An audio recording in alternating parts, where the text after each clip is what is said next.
Hello ಗೆಳೆಯರೆ, welcome to the cooker ಫ್ರೆಂಡ್ಸೆ. So ನಾವಿದಿನ ಒಣಕೆ ಒಬ್ಬವ ಚಿಕ್ಕ ಭಾಷಣವನ್ನು ನೋಡ್ತಾ ಇದ್ದೀವಿ. ಹಾಗಾದರೆ ವಿಡಿಯೋ ಇಷ್ಟವಾದಲ್ಲಿ ಲೈಕ್ ಮಾಡಿ, ಶೇರ್ ಮಾಡಿ, ಸಬ್ಸ್ಕ್ರೈಬ್ ಮಾಡೋದು ಮರಿಬೇಡಿ ಅಂತ ಹೇಳ್ತಾ ಈ ವಿಡಿಯೋನ ನೋಡ್ತಾ ಹೋಗೋಣ ಬನ್ನಿ.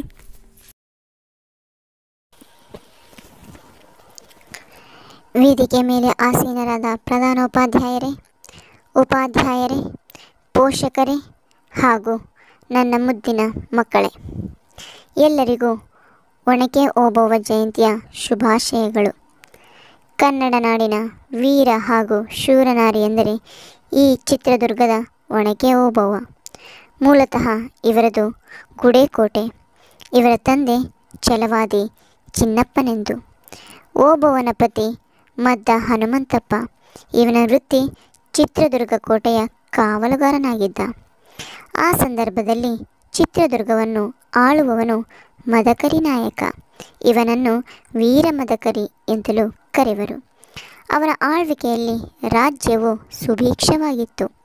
ಪ್ರಜೆಗಳು ಸಂತೋಷದಿಂದ ಜೀವನ ನಡೆಸುತ್ತಿದ್ದರು. ಈ ಸುಂದರ ಚಿತ್ರದುರ್ಗವನ್ನು ಹೇಗಾದರೂ ವಶಪಡಿಸಿಕೊಳ್ಳುವ ದುರಾಸೆ ಮೈಸೂರು ಸಂಸ್ಥಾನದ ರಾಜ ಹೈದರನದಾಗಿತ್ತು. ಆದರೆ ಅದು ಅಸಾಧ್ಯವಾದದ್ದು ಎಂಬುದು ಅವನಿಗೆ ತಿಳಿದಿತ್ತು. ಆದರೆ ಪ್ರಯತ್ನಗಳನ್ನು ಮಾಡುತ್ತಲೇ ಇದ್ದನು, ವಿಫಲವಾಗುತ್ತಲೇ ಇದ್ದನು.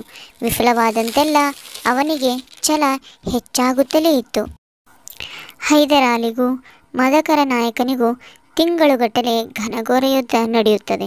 ಆದರೆ ಆ ಹೈದರಾಲಿಗೆ ಕೋಟೆಯ ಒಳಗೆ ಪ್ರವೇಶಿಸಲು ಸಾಧ್ಯವಾಗಲೇ ಇಲ್ಲ.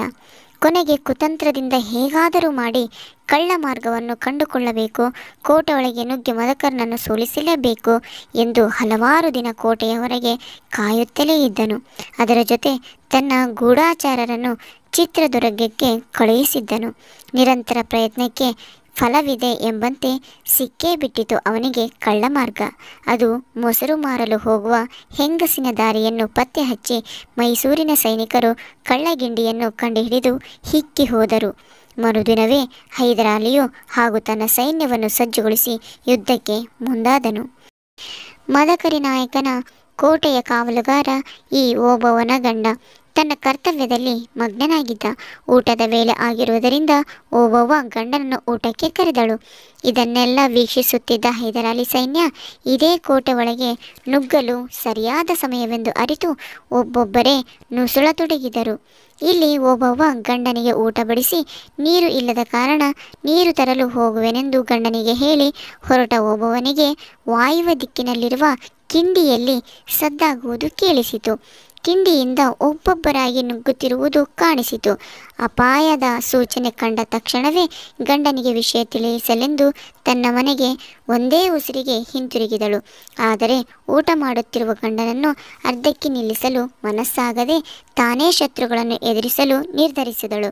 ಆಯುಧಕ್ಕಾಗಿ ಸುತ್ತ ನೋಡಿದಳು. ಮೂಲೆಯಲ್ಲಿರುವ ಒಣಕೆಯನ್ನು ಕಂಡು ಅದನ್ನೇ ಹಿಡಿದು ಕಿಂಡಿಯ ಬಳಿ ಬಂದು ವೀರ ಕಚ್ಚೆಯನ್ನು ಹಾಕಿ ಮನಸ್ಸಿನಲ್ಲಿ ದುರ್ಗೆಯನ್ನು ನೆನೆದು ವೈರಿಗಳಿಗಾಗಿ ಕಾದು ನಿಂತಳು. ಹೊರಬರುತ್ತಿದ್ದ ವೈರಿಗಳ ತಲೆಯನ್ನು ರೋಷದಿ ಒಣಕೆಯಿಂದ ಚಚ್ಚಿದಳು.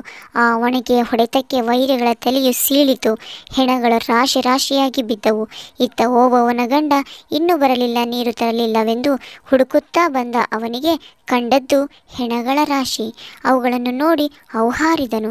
ತಕ್ಷಣವೇ ಓಡಿ ಕಹಳೆಯನ್ನು ಊದಿದನು. ಮದಕರ ನಾಯಕನ ಸೈನ್ಯ ಧಾವಿಸಿ ಬಂದಿತ್ತು. ಹಿಂದಿನಿಂದ ಬಂದ ವೈರಿಯೊಬ್ಬ ಓಬವ್ವನನ್ನು ಖಡ್ಗದಿಂದ ಇರಿದು ಕೊಂದನು. ಸಂತೋಷದಿಂದ ವೀರಮರಣನ್ನಪ್ಪಿದಳು. ಈಗಲೂ ಆ ಚಿತ್ರದುರ್ಗದ ಕೋಟೆಯ ಆ ಕಿಂಡಿಗೆ ಓಬವ್ವನ ಕಿಂಡಿ ಎಂದು ಕರೆದು ಆಕೆ ಹೆಸರನ್ನು ಚಿರಸ್ಥಾಯಿಯಾಗಿ ಉಳಿಸಿದನು. ಓಬವ್ವ ದುರ್ಗವನ್ನುಳಿಸಿದಳು. ಆಗಲೂ ಕೂಡ ಹೈದರ್ ಅಲಿ ಸೈನ್ಯ ಹಿಮ್ಮೆಟ್ಟಿತು. ಓಬವ್ವನ ಧೈರ್ಯ ಜಗದ್ವಿಖ್ಯಾತಿಯಾಯಿತು. ಈ ಎರಡು ಮಾತುಗಳನ್ನಾಡಲು ಅವಕಾಶ ಕೊಟ್ಟ ನಿಮ್ಮೆಲ್ಲರಿಗೂ ನನ್ನ ಧನ್ಯವಾದಗಳು. ಒಣಕೆ ಓಬವ್ವಳಿಗೆ ಜಯವಾಗಲಿ, ಜಯವಾಗಲಿ.